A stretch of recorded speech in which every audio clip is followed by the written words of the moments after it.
News TN நேயர்களுக்கு வணக்கம். இன்னைக்கு நம்ம ஊப்பியுடன் உரையாட போறோம். எப்பயும் போல வழக்கமா நம்ம வனஜா அவர்கள் தான் பேச போறோம். வணக்கம் மேடம். வணக்கம். சரி அதெல்லாம் விடு, எப்போ பக்கத்துல உட்கார வச்சு பேசுவேன். இன்னைக்கு நான் எதிரில உட்கார வச்சு பேசின்னு இருக்கேன். என்ன விசேஷம்? ஐயோ மேடம், நீங்க முன்னாடி எல்லாம் இன்டர்வியூ கொடுத்துருந்தீங்கல்ல, அதெல்லாம் செம்ம வைரல் ஆயிடுச்சு. ரெவன்யூ வந்து சும்மா கொட்டுது.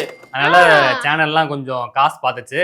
அதனால இந்த அப்கிரேட் வந்து புதுசா வந்திருக்கு. சூப்பர். சரி கேளு, என்னத்த கேட்க போறீங்க இந்த தடவை? மேடம், உங்களுக்கு நியூஸ் தெரியாதா? சட்டசபை தொடங்கிருச்சு. சரி அதுக்கு நான் என்ன பண்ணும்? என்ன மேடம், நீங்க போய் மேஜையை தட்ட வேணாமா? ஒன்னும் நொட்ட வேணாம். நீ வேற, நானே ஏரியாவாண்ட ஃபங்க்ஷனுக்குலாம் மொய் வைக்கணும், என்ன பண்றதுன்னு யோசிச்சுன்னு இருக்கேன். என்ன மேடம், தீபாவளி வந்துருச்சு, என்ன ஃபங்க்ஷன்ஸ் எல்லாம் சொல்லிட்டு இருக்கீங்க? ஐயோ ஆமாண்டா, தீபாவளி வேற வந்துருச்சு, என்ன பண்றதுன்னு தெரியல. அதான் 200 ரூபாய்க்கு கூட கொடுத்துருப்பாங்களா, அப்புறம் என்ன? நானும் யோசிச்சுன்னு இருக்கேன். தலைவர் ஏதாவது கொடுப்பாரு தீபாவளி கோசம், ஏதாவது பிள்ளைங்களுக்கெல்லாம் ட்ரெஸ் எல்லாம் எடுத்து கொடுத்து கிராண்டா பண்ணலாம் அப்படின்னு பார்த்துன்னு இருக்கேன். ஆனா ஸ்வீட் பாக்ஸ் சோம்பொடியை குத்து முச்சு விட்டுருவாங்க போல் இருக்கேடா.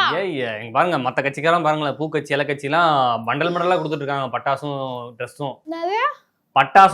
பண்டல் பண்டலா கொடுத்துட்டு இருக்காங்க மேடம். பட்டாசும் ட்ரெஸ்ஸும் பண்டல் பண்டலா கொடுத்துட்டு இருக்காங்க. காசா குத்து போவாங்களா? அது விட்டு பட்டாசு ட்ரெஸ் கிஸ்னா. எங்க தலைவர் வந்து காசு கொடுக்குறேன்னு சொல்லிக்கிறாரு. ஒரு 10,000 ரூபாய் ஃபேமிலிக்கு தரேன்னு இருக்கிறாங்க. 10,000 ரூபாய் ஃபேமிலிக்கா? எங்க ஃபேமிலிக்குடா, ஒண்ணுலாம் கிடையாது. ஓட்டு போட்டதெல்லாம் நக்கின்னு போக வேண்டியதான். மேடம், நானும் தான் மேடம் ஓட்டு போட்டேன். அதான் நக்கின்னு போ. ஐயோ, நக்கிட்டு போ. எங்க அந்த கட்சியில இருக்கக்கூடிய ஃபேமிலி எல்லாத்துக்கும் வந்து ஒரு குடும்பத்துக்கு 10,000 ரூபாய் தரேன்னு இருக்கிறாரு. அக்கா கொஞ்சம் உசுவாசி இல்ல, அதனால அக்காவுக்கு ஒரு 50,000 தருவாங்கடா. சரி விடுங்க, இந்த தீபாவளிக்காச்சும் உங்க தலைவர் வந்து வாழ்த்துக்கள் சொல்லுவாரா? அதெல்லாம் சொல்ல மாட்டாரு. தீபாவளிக்கெல்லாம் ஒன்றும் சொல்ல மாட்டாரு. கிறிஸ்மஸ்க்கு சொல்லுவாரு. வருது இல்ல கிறிஸ்மஸ், அதுக்கு வாழ்த்து சொல்லுவாரு. அப்ப எடுத்துக்கோ. இப்படி உங்க அப்பா பிரிவினைவாதியா இருக்காரு மேடம், இதெல்லாம் கேட்க மாட்டீங்களா? தீபாவளியே வந்து தமிழர் பண்டிகை கிடையாது அப்படின்னு சொல்லிக்கிறாங்க. அது வந்து இந்த அங்க அந்த இதெல்லாம் இருக்குல்ல, அது என்னது, வடநாடு. அங்க இருந்து வந்ததுதான் தீபாவளியா. தமிழர் பண்டிகைக்கு மட்டும்தான் எங்க தலைவர் வந்து வாழ்த்து சொல்லுவாரு. எங்க தமிழர் வந்து பச்சை தமிழா இல்ல, அதனால தமிழர் பண்டிகைக்கு தான் வாழ்த்து சொல்லுவாரு. ஏதோ உங்க அப்பாவோட பூர்வீகம் ஓங்கோல்ற மாதிரி பேசிட்டு இருக்காங்க, நீங்க தமிழர்ன்றீங்க. அதெல்லாம் ஒண்ணும் இல்ல. திருவாரூர் கேள்விப்பட்டுக்கிறியா? தேரெல்லாம் இருக்குமே, அந்த ஊர் தான். அந்த ஊர் தான் எங்க தலைவரோட அப்பாவுக்கு. அந்த ஊர் தான். அப்ப எங்க தலைவருக்கும் அதே ஊர் தானே. இங்க சென்னை வந்து பொழப்புக்கா வந்து அப்படியே செட்டில் ஆயிட்டு அப்படியே எல்லாம் பண்ணிட்டு இருக்காங்கடா. இதே கூவுறீங்கன்னு பாப்போம். சரி, இந்த சட்டசபையில வந்து உங்க அப்பாவை எதிர்கட்சிக்காரங்க சரமாரியா கேள்வி கேட்டிருக்காங்க. உங்க அப்பாவால பதிலே சொல்ல முடியல, அப்படியே திணறாரு. அதுக்கு நீங்க என்ன சொல்றீங்க? எங்க தலைவர்லாம் வந்து ஒரு ஃபார்ம்ல இருந்தான்னு வச்சுக்கோ, எல்லாரும் கிழிச்சிட்டு வாங்க விட்டுருவாரு. நேர் ஆக்கி அந்தர் பண்ணுவாரு. இந்த தப்பா கொஞ்சம் ஃபார்ம் அவுட்ல இருக்காரு. அதுவும் இல்லாம எலெக்ஷன் வருதா? எல்சினா தேர்தல் எலெக்ஷனா? அந்த மக்களுக்கோசம் என்னென்ன பண்ணலான்ற பிளானிங் எல்லாம் போயிட்டு இருக்கு. அதனால இன்னத்துக்கு எதுடா சிரிக்கிற? இல்ல, அடுத்த எலெக்ஷன்ல உங்க அப்பாவும் இருக்க மாட்டாரு, உங்க கட்சி இருக்க மாட்டாருன்ற மாதிரி பேசிட்டு இருந்தாங்க. அதை நினைச்சேன், அதனால சிரிச்சேன். அதெல்லாம் ஒரு வெண்ணியும் இல்ல. எங்க தலைவரும் இருப்பாரு, எங்க கட்சியும் இருக்கும். அடுத்த ஒரு 100 வருஷத்துக்கு எங்க கட்சி மட்டும்தான் தமிழ்நாட்டை ஆட்சி பண்ணுமே, தெரியும்ல. பார்த்த 70 வருஷத்துக்கே தங்க வர வந்து போச்சு, இதுல 100 வருஷம்ன்றாங்களே. சரி அதெல்லாம் விடுங்க, நம்ம அடுத்த கேள்விக்கு போயிடலாம். கேளு. சரி மேடம், உங்க அப்பா இருக்காருல்ல, இந்த ரம்ஜானுக்கு ஃபுல் டே கொண்டாடலாம், கிறிஸ்மஸ்க்கு ஒரு வாரம் ஃபுல்லா கொண்டாடலாம், அதுக்கெல்லாம் பர்மிஷன் கொடுத்துருக்காரு. தீபாவளிக்கு மட்டும் 2 மணி நேரம் தான் வெடி வெடிக்க டைம் கொடுத்துருக்காரு. இதெல்லாம் நியாயமாவா இருக்கு? நீங்க பிரிச்சு தானே பாக்குறீங்க? அப்படி இல்லடா. அதாவது நம்ம ஊர்ல வந்து இந்த அனிமல்ஸ் எல்லாம் நிறைய இருக்குது பாத்தியா. இந்த நாய், பூனை, காக்கா, குருவி எல்லாம் நிறைய இருக்குது. இதெல்லாம் உங்களுக்கு அனிமல்ஸ். அப்புறம் அது என்னது? சரி பேசுங்க. சொல்ல நீ. அதெல்லாம் பேர்ட்ஸ் மேடம். எது? நாய், பூனை எல்லாம் பேர்ட்ஸா மேடம்? காக்கா குருவிலாம் அப்படியே பச்சான்னு வச்சுக்க, அட்டப்பு திரும்பிட்டோம். கேளு. அதுவெல்லாம் வந்து இப்போ ஒரு வெடி வெடிக்குதுன்னு வச்சுக்கேன். இப்போ பத்த வைக்கிறோம், திரி போகுது, டமால்னு வெடிக்கும். இப்ப நீயே பயந்துட்ட பாத்தியா? இந்த மாதிரி இந்த நாய்ங்கோ, பூனைங்கோ, பேட்ஸுங்கோ எல்லாம் பயந்துரும்ல. அதுக்கோசம் எங்க தலைவர் வந்து 2 மணி நேரம் பட்டாசு வச்சா போதும் அப்படிங்கிறாரு. மேடம் என்ன மேடம், வருஷத்துக்கு ஒரு நாள் தான் தீபாவளி கொண்டாடுறோம். வருஷத்துக்கு ஒரு நாள் தான் கொண்டாடினா அதெல்லாம் உயிர் உள்ள ஜீவன்டா. அப்ப நம்மளாம் உயிர் இல்லைன்றீங்களா? பேமானி, நான் எங்கடா சொன்ன உனக்கு உயிர் இல்லைன்னு? நீ என்ன அப்புறம் முண்டாம உயிரோட தானே உட்காந்துட்டு இருக்க, தண்டக்காரு மாத்திரம். கேள்வியை கேளு, அத்தை விட்டு இஷ்டத்துக்கு பேசிக்கினேன். அக்கா சொல்றேன் கேளு. இப்போ அந்த கிறிஸ்மஸ் ரம்ஜானுக்கு எல்லாம் என்ன பட்டாசா வெடிக்கிறாங்கோ, அவங்க ஜாலியா கேக்கு குத்துன்னு பிரியாணி குத்துன்னு கொண்டாடுறாங்க. நம்ம தான் வந்து பட்டாசு வச்சுக்கின்னு ஏர் பொல்யூஷன் பண்ணிக்கின்னு காத்துல பிரச்சனை, சோத்துல பிரச்சனை, சேத்துல பிரச்சனைன்னு எல்லாத்துலயும் பிரச்சனை பண்ணின்னு இருக்கோம். ஆமா காத்துல ஊழல் பண்ற கட்சி தானே நீங்க? என்னது? இல்ல காத்துல வந்து புகை பரவுது மேடம்.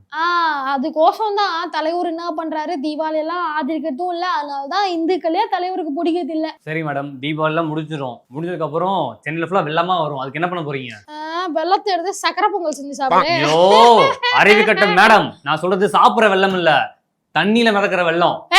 யாருக்கிற அறிவுல? யார பார்த்து அறிவு கேட்டவன எத்து சொர விடுவேன். அது ப்ராப்பர்ட்டி, அது வச்சிருங்க, அப்ப என் சம்பளத்துல பிடிச்சிருவாங்க. வெள்ளம் வந்தா அந்த அதான் மேரக்கா எல்லாம் விட்டு போய் குடம் ஊத்துக்குறாங்கல்ல, குடத்துல தண்ணியை புடிச்சு வெளியாங்கன்னா ஊத்தின்னு எல்லாம் ஜாலியா இருங்கோ. மேடம் என்ன மேடம் ஒரு மேயர் மாதிரி அவங்க நடந்துக்கிறாங்க, அவங்கள போய் நல்ல மேயர்னு சொல்றீங்க? ஏன் வேற எப்படி நடக்கணும் மேடம்? ஒரு மேயர்னா போய் களத்துல போய் பார்த்துட்டு என்னெல்லாம் மக்கள் கிட்ட பேசிட்டு என்ன குறைகள் இருக்கோ அதை நிவர்த்தி பண்ணணும். அதை விட்டுட்டு அவங்க மேக்கப் போட்டுட்டு சும்மா போஸ்ட் கொடுத்துட்டு இருக்காங்க மேடம். அக்கா பத்திலாம் அந்த அப்பா பேசாத மேடம். என்ன மேடம் உங்க குழந்தைக்கு உங்க அக்கா வயசு தான் இருக்கும், அவங்கள போய் அக்கான்னு கூப்பிடுறீங்க?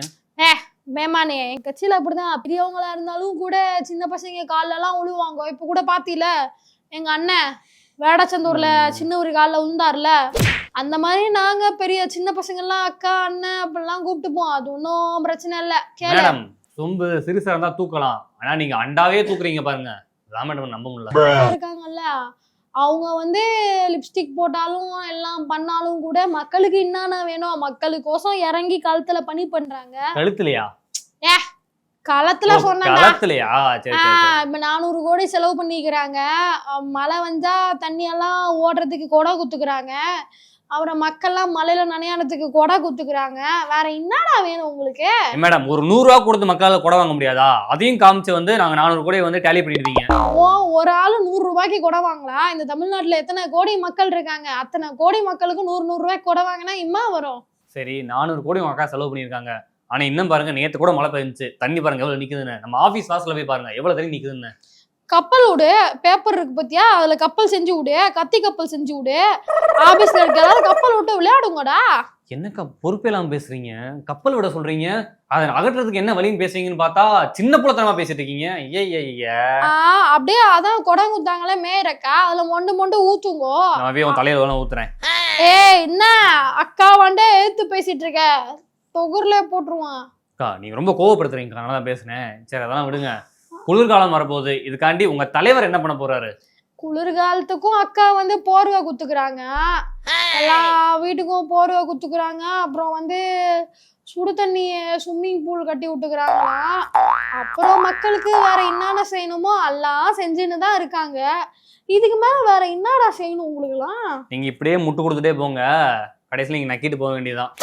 தம்பி இந்த மாதிரிலாம் பேசவே கூடாது. யாருன்னு தெரியும்ல? யாரு? வண்ணாரப்பேட்டை வனஜா, அவ்வளவுதானே? வாட்டர் வனஜா எத்த சொல்லுவானு வை, அவ்வளவுதான். பசங்க எல்லாம் வெளியே நிக்கிறாங்க, கூப்பிட்டானு வை பொழந்துருவானுங்க. பொழந்து கூப்பிட்டவா? எங்க கிட்டயும் புள்ளிங்க இருக்காங்க, இறக்கவா?